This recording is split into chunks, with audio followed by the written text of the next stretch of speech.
कसला दंड? अर्धा वेळ वाया गेला आपला, फुकट वेळ वाया. कसला दंड? नाही नाही, दंड आहे का गाडी? दंड आहे का बघायला म्हणून तुम्ही थांबवलीत गाडी? विनाकारण. पण आमची काय चूक करणार? तर काय आपण दंड दंड तसा काय आहे ते सांगा. आम्हाला पण काही वेळ आहे की नाही? वेळ काळ आहे की नाही? मॅडम ते नाही नाही बंद करणार तुम्ही आम्हाला वेळ काळ आहे की थांबवलं. नाही? तुम्ही विनाकारण थांबू कसे शकता आम्हाला? सॉरी भाऊ मग? चल काय तुम्ही विनाकारण आला उगाच, थांबवा, हं. टाइमपास करू. सॉरी मॅडम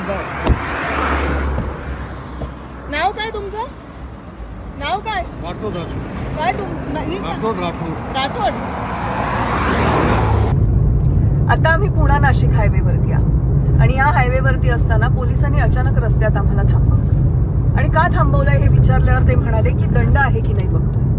खोदून विचारल्यानंतर ते म्हणाले की तुमच्या गाडीवर कुठला दंड आहे का ते आम्हाला चेक करायचंय.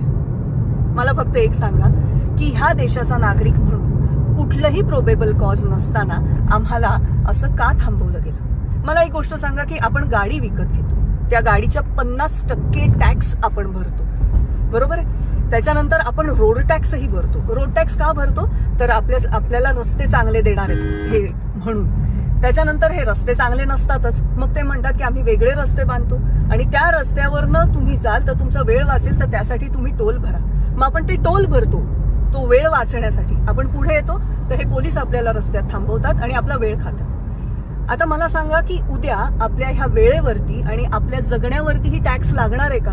कारण तुम्हाला जर एवढं सुखकर जगायचं असेल तर तुम्हाला हा टॅक्स भरावा लागेल. ही वेळ आपल्यावर येणार आहे का? कुठलंही प्रोबेबल कॉज नसताना आपल्याला असं का वागवलं जातं? आपल्याला असं का थांबवलं जातं रस्त्यात?